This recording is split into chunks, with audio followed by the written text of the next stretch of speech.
जय श्री कृष्णा। धार्मिक व्रत कथा में आपका दिल से स्वागत है। आज हम सुन रहे हैं शिव और गुरु की कथा को। बड़ी ही प्यारी और बड़ी ही सुंदर कथा है। सावन का पवित्र महीना है। आज से सावन लग चुका है। आप सभी को सावन की हार्दिक शुभकामनाएं। श्री शिवाय नमस्तुभ्यम। एक बार शिव गुरु नारद भगवान एक दूसरे से बात कर रहे थे।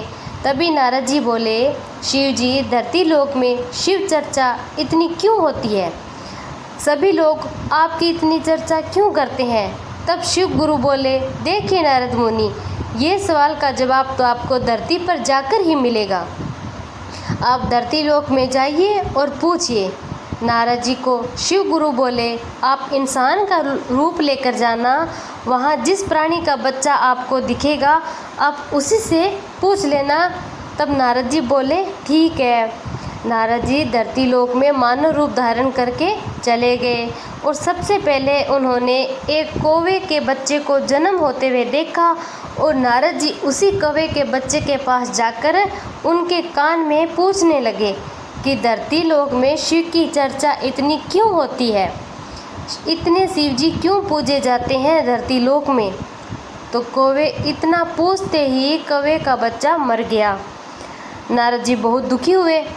तो वे शिव के पास आकर बोले कि हे शिव जी, आपने जैसा कहा था हमने वैसा ही किया, लेकिन कौवे का बच्चा मर गया था। अब हम किससे पूछें?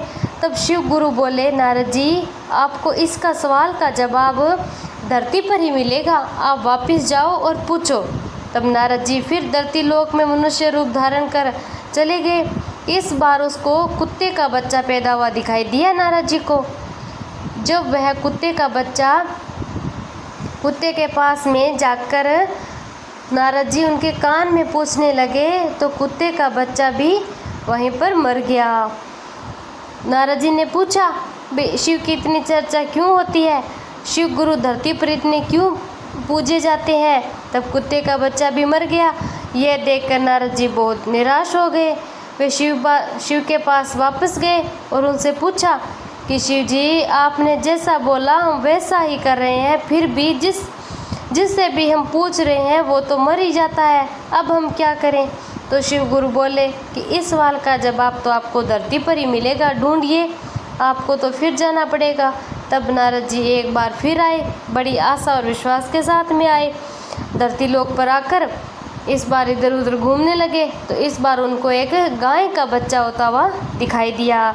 जब वह गाय के बच्चे के पास जाकर उनके कान में पूछते हैं कि शिव की चर्चा इस धरती लोक में क्यों होती है, शिव की आराधना इतनी धरती लोक में क्यों होती है, क्यों वो इतने पूजे जाते हैं, तब गाय का बच्चा भी वहीं पर मर जाता है। नारद जी बहुत निराश हुए, बहुत मन में विचार करने लगे, हम जिससे भी पूछ रहे हैं वो तो मर रहा है, अब हम क्या करें? अब हम शिव जी के पास जाएंगे और उनसे ही सवाल का जवाब पूछेंगे। तब नारद जी बोले, नारद जी ने कहा, हे शिव गुरु, इस सवाल का जवाब हमको कोई नहीं दे रहा है। हम जिस प्राणी से, जिस जीव से हम पूछ रहे हैं वो तो मर जाता है। अब इस सवाल का जवाब आपको ही देना पड़ेगा। अब हम कुछ नहीं जानते हैं। तो शिव गुरु बोले, नारद जी, इस बार आप धरती लोक पर जाओ, फिर से जाओ, इस बार आपको निराशा नहीं होगी। जाकर दोबारा धरती लोक पर जाना, पूछना, अब की बार आपको निराशा से नहीं लौटोगे। तो नारद जी बहुत आश और विश्वास के साथ दोबारा धरती लोक में कदम रखा। इस बार उनको एक महल में राजा का बेटे का जन्म हुआ था और बड़ी ही धूमधाम, बहुत सालों बाद राजा का बेटे का जन्म हुआ था। कम से कम 5-10 साल बाद एक बेटा हुआ था। इसलिए राजा के महल में बहुत भीड़ भाड़, धूमधाम, हलचल थी। सभी लोग राजा के बेटे को देखने के लिए आ रहे थे, बड़े इच्छुक थे। राजा के दरबार में सैनिक का पहरा भी था। तब नारद जी एक ऋषि मुनि का रूप धारण करके राजमहल के पास में पहुंच गए।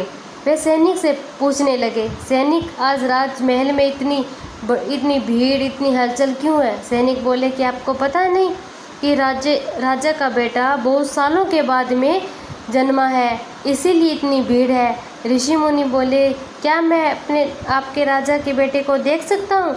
मुझे भी उसे देखना है। तब सैनिक बोले ऋषि मुनि को, नहीं नहीं, तुम नहीं देख सकते, तुम यहाँ से चले जाओ। ऋषि मुनि से कहने लगे। ऋषि मुनि नहीं माने, वहीं पर अड़े और खड़े रहे। सैनिक विवश होकर राजा को बुलाना पड़ा।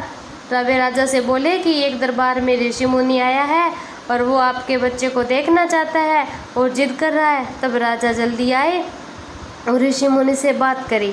ऋषि मुनि बोले कि राजा, हम भी आपके बेटे को देखना चाहते हैं, आशीर्वाद देना चाहते हैं, एक बार हमें उनसे मिलने दीजिए। तब राजा ने कहा, चलो ठीक है, आ जाओ। तब राजा ऋषि मुनि के साथ अपने बच्चे के कमरे में ऋषि मुनि को साथ में ले गए। हमको इस बच्चे से थोड़ी सी बात करनी है राजा। राजा चौंक गए, बोले ऋषि मुनि, ये बच्चा अभी 2 घंटे पहले ही पैदा हुआ है, इसको आपसे क्या बात करनी है। ऋषि मुनि बोले, देखिए राजा, हम इस बच्चे की तलाश में यहाँ पर आए हैं, हम उसे इसके कान में कुछ कहना चाहते हैं। राजा जी बहुत विचार करने के बाद में बोले, चलो ठीक है, आप थोड़ी देर इससे बात कीजिए। ऋषि मुनि, आप इस बच्चे से अकेले में बात कर सकते हैं। अभी राजा भी अपने सैनिक के साथ में कमरे से बाहर चले गए, कमरे का दरवाज़ा बंद कर दिया।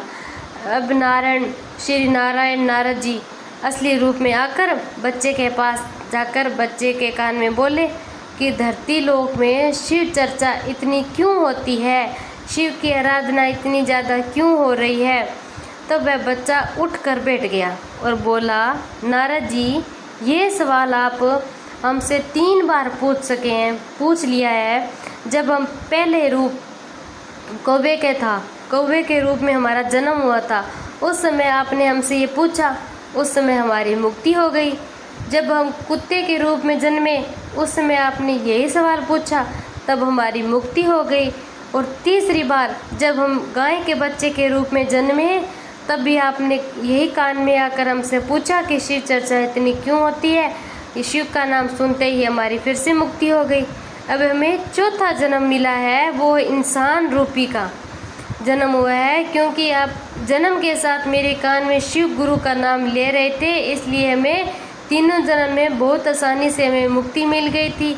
और शिव चर्चा इतनी ज़्यादा इसलिए होती है कि हमें मुक्ति मिल सके और इंसान रूप में हम आकर शिव की आराधना कर सकते हैं, शिव का नाम जप सकते हैं। इसीलिए नारद जी ने ये सुनकर, नारद जी के रोंगटे खड़े हो गए थे कि शिव की आराधना धरती लोक पर इतनी ज़्यादा क्यों होती है। प्यारे भक्तों, मनुष्य जीवन हमें एक बार मिलता है, जो हमें शिव की आराधना करनी चाहिए, शिव की चर्चा करनी चाहिए, शिव का नाम जपना चाहिए। ये थी शिव गुरु की कथा। हर हर महादेव।